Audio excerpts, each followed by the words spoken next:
everyone. I just wanted to get on here and give you an update. I also did want to mention that I'm sorry for the lack of videos, or more so the delay in my videos. The reason for all that is because I wasn't actually editing my videos as life was happening. I got behind in the videos and then we ended up miscarrying. So I really did not want to rewatch and edit the videos at that time. So I kind of put everything on hold and just recently started editing everything again. So I'm sure you can understand I lost motivation after the miscarriage and just kind of had to get away from everything for a little while. But I'm back now and I have an update. We were waiting for my HCG levels to drop back down to 0 or below 5 is, I guess, what they consider not pregnant anymore. I had my blood work done a couple days ago and it was at a 1. It did take me about 6 weeks to drop all the way down to a 1. So that was like torture, because every week, like I said, I was taking a pregnancy test, a little cheap Walmart 88-cent one, and it was positive and positive and positive. And I just couldn't believe how long this process was taking for the HCG to get out of my system. Finally, I am down to a 1, and my period started a couple days after that. So that was nice to kind of end that chapter, I guess you can say. So now we can move forward and it's not a constant weekly thing, just wondering when all this is gonna be over with. So now we're there and we are able to move forward to the next steps now. I called my clinic, let them know that I was cycle day 1. We had decided to add an endometrial scratch into this next cycle. So they put me back on birth control and I was scheduled for my endo scratch like 2 weeks into being on birth control. So I started my period a couple days after my HCG levels finally dropped, and I was not expecting my period to be as bad as it was. It was extremely painful and extremely heavy and extremely long. It just took me by surprise, and it totally reminded me of the periods that I used to have when my endometriosis was super bad before my surgery.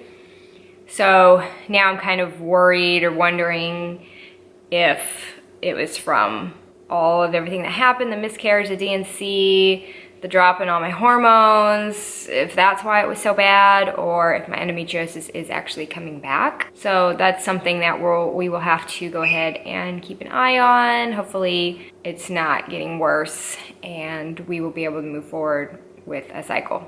So I was on birth control for about 2 weeks prior to my endometrial scratch. From what I've read, the endometrial scratch can help the embryo implant. It basically causes like a injury to the endometrial lining. It also is supposed to help build a better lining the following cycle. So we decided to go ahead and do that.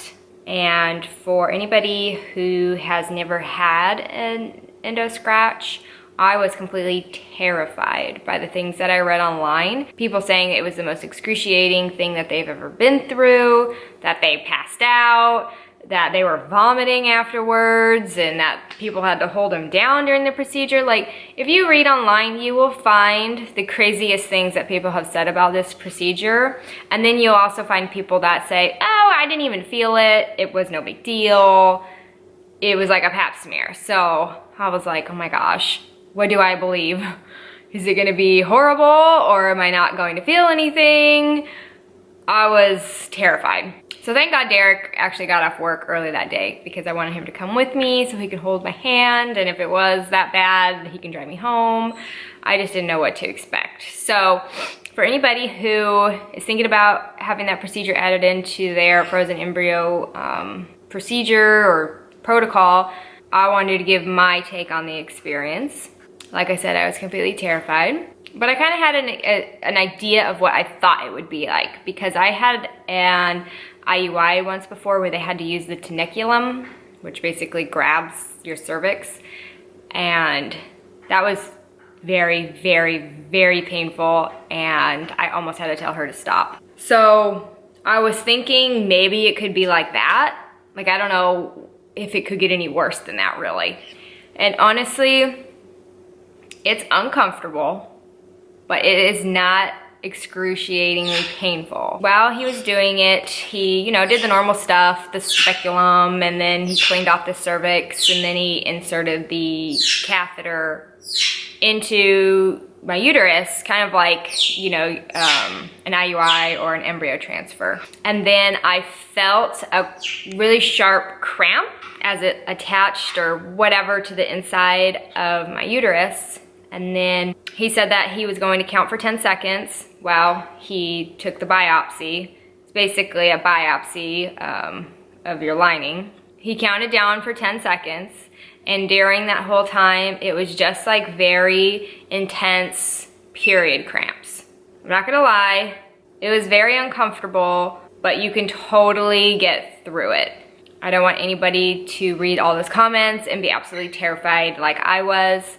Do make sure that you take some ibuprofen beforehand, but I promise you, after 10 seconds, the intensity of the cramps subside to more of like a mild cramp that lasted about 2 to 3 days for me.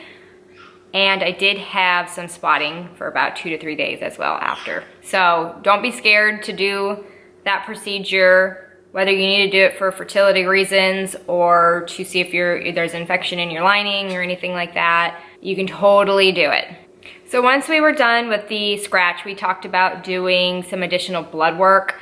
I had been pushing for more blood work just because I wanted some kind of answer or clarification as to what happened my last cycle, what caused the miscarriage. For me to move forward, I felt like I had to do something different. So that's why we added in the scratch, and we talked about more blood work. We decided on running 3 additional panels. 1 to check the thyroid antibodies, 1 to check for any kind of blood clotting issues. That panel was called an antiphospholipid panel.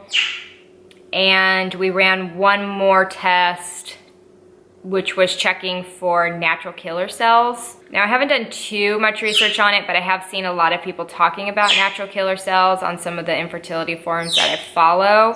From what I get, it's basically like your body creates too many of these natural killer cells and it ends up attacking your embryo. So we're gonna go ahead and test for that just to make sure there's no kind of autoimmune issue going on, that is my body's rejecting the embryo or attacking it or something weird like that. So as of now, we are waiting for those results, and I am going to stop my birth control. And then when I get my period, I will call the office with my cycle day 1. And Derek and I have decided to go ahead and proceed with another transfer. So we will be starting up the medicine for that, which will be the same as of right now. I would be taking Estrace, the estradiol pills, and then I will be going in for a lining check in a couple weeks. If everything's good to go, then we will go ahead and proceed with our second embryo transfer. So that's the update for now. I'll go ahead and check back in whenever I get my blood work results back and whenever I go back in for my lining check. Thanks everybody for all of your support, all your comments and encouragement. It's definitely helped throughout these past couple weeks. So we are excited to start another transfer and get the ball rolling again.